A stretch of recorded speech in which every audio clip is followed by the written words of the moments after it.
What's going on, everybody? So today's video, girls, this one's for you mostly, right? Guys too, because I do this exercise too. I got no shame in saying that. So we're gonna go over rubber band, booty band butt bridges, right? Now, there's two types of people who do this exercise, right? Females and anybody who wants to squat a shit ton of weight. All right, and the reason why I say that is because your glute muscles are the powerhouse of everything you do as far as your squat, deadlift, your lunges, any leg exercise you do. The challenge is that, and you hear me always refer back to the societal habits we have now, just being a more sedentary society. Just so many factors into our daily life put us into this position right here where we lose the ability to effectively activate our glute muscles during certain exercises. And what happens for a lot of people is your inner thighs, your hip flexor, your psoas, like the pain you get right inside of here and the little lower bit of your back, those muscles start taking up, trying to compensate for the lack of activation you get from your glute muscles. And like, you can usually see it ahead of time where if, and maybe some of you guys can relate to this right now, you're doing your leg exercises, maybe you're with your trainer, maybe you're in your class with your instructor, and they say, guys, listen, great job, we're gonna do this exercise today, we're gonna do lunges, this is a great exercise for the back of your butt. And you feel it in your quads. And then the next workout, your trainer says, listen, I got a great exercise. We're gonna do leg press today. We're gonna hit it here, here, and here. Glutes, hamstrings, and quads.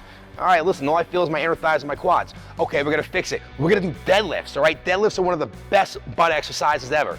And what happens? You feel it all in your quads, you feel it in your hip flexor. Okay, so you're gonna go to a favorite. We're gonna go to squats. Everybody feels squats in their butt, except for you still feel it in your quads. All right. Last but not least, we're gonna do butt bridges with the bar, hip thrusts up and down. You're moving from your hips, and you still feel it in your damn quads.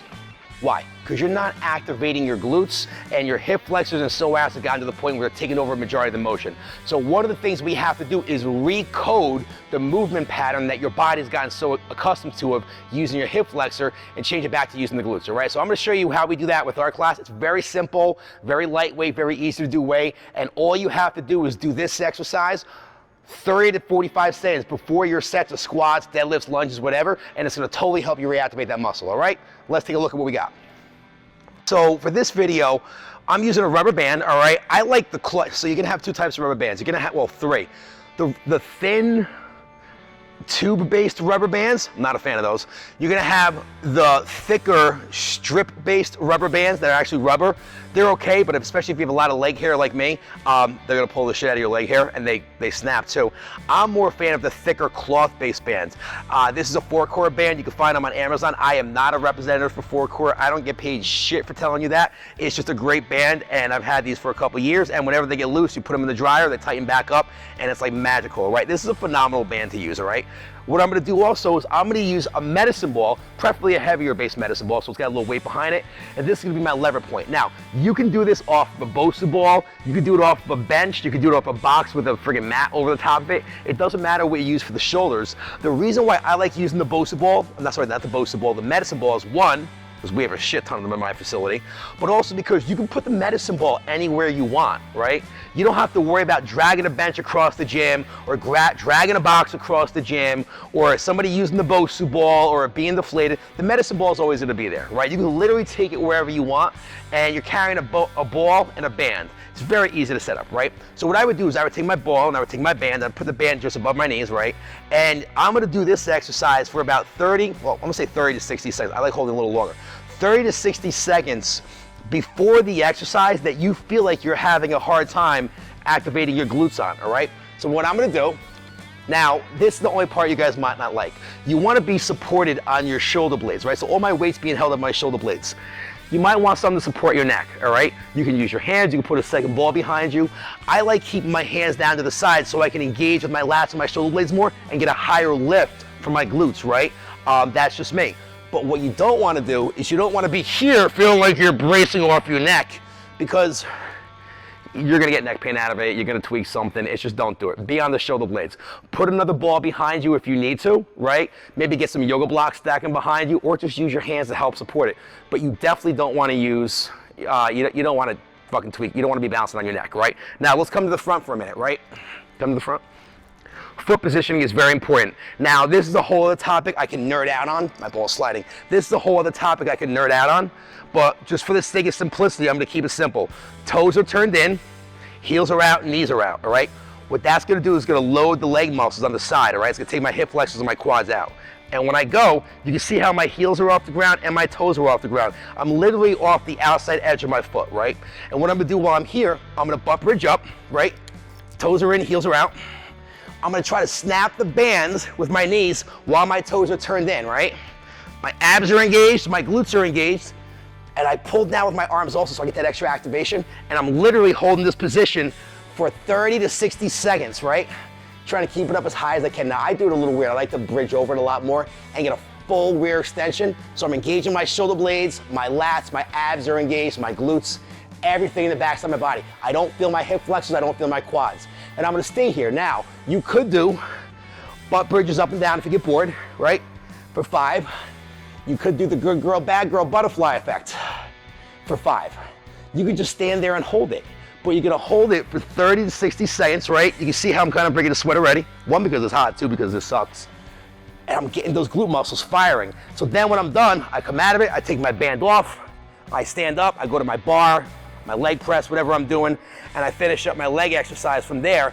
But you'll notice now going into your leg exercise, because you already pre-fatigued out the muscle, it's gonna be a little more pre-activated. So when you go to do that exercise, whatever you're doing, your squat, your deadlift, your lunge, your leg press, whatever, you should notice you get a little bit more, a lot more, at least a little bit more glute activation out of the exercise than when you would have gotten without it, all right? That's a very, very easy way to start tricking your body into using your muscles the right way again. Because at the end of the day, you just haven't done it in a while, so you're a little out of practice. You just gotta remind your body the right way to do it again. Now, don't be surprised when you're doing that exercise if you break a sweat, because holding a plank position or an isometric position is really one of the most taxing things you can do, and your body's gonna start, I can't snap anymore, I got trigger finger, it's gonna start sweating profusely right away. So if you break a sweat when you're holding your plank or your butt bridge, it probably means you're doing a good job, all right? The one thing you don't wanna hold is your breath. You wanna make sure you breathe the whole time. Ladies, especially typically when you do this exercise, right? I don't wanna fall down, right? You're gonna have a tendency, you'll notice that whenever you engage your core, because you guys are more diaphragmatic, try saying that 5 times fast, right? Because you're more diaphragmatic with your breathing, anytime you have to engage your core, anytime you go to use your abs, you're gonna have a hard time breathing because you breathe a lot with your diaphragm. Where guys, we breathe more through the chest portion, right, of our lungs. So for us, it's easier to breathe while we're holding our core. We typically hold our breath when we do shit like shoulder presses and chest presses and stuff like that. So when you're squeezing your diaphragm and your abs, you're gonna notice it's gonna be a little harder to breathe. Just try to fight through that naturally. And if you guys don't have a rubber band, even this by itself is good also. I'm just holding this position, pushing my legs wide, right? Squeezing my butt. I'm just holding a plank right here. I would even hold this. I feel just as much of a burn with this as I do with other things. Probably because I weigh 260 pounds, I gotta hold my fat ass up. But still, right? I'm getting a good burn out of here, and I would hold this, and then from there, I would go do my squat, my deadlift, my leg press, whatever I want from there. So, that is this variation for the rubber band glute butt bridge with a medicine ball. But like I said, you can use a bench, you can use a box, you can use a Bosu ball, you can use whatever. You could also use the ground also. I like the extra elevation I get from something underneath my shoulder blades. That's just me personally. So guys, like always, if this video helped you out, do me a favor, leave a comment in the comment section below. Let us know how it helped you out or what you think maybe you were having trouble with.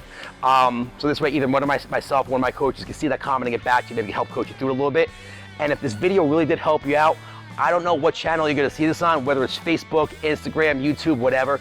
But if you like what you saw, do me a favor, hit the subscribe button some way, shape, or form, just so this way it helps us out with the algorithm, and you'll always make sure that whenever we put out new, fresh content like this to help you guys, give you little tricks and hacks to help you out in the gym, you're never gonna miss a beat, right? So hopefully that helped you guys out. Thanks for tuning in today, and I'll see you guys in the next one where we go over some more fun, fitness, excitement gym hacks to get you through the gym and make shit interesting again.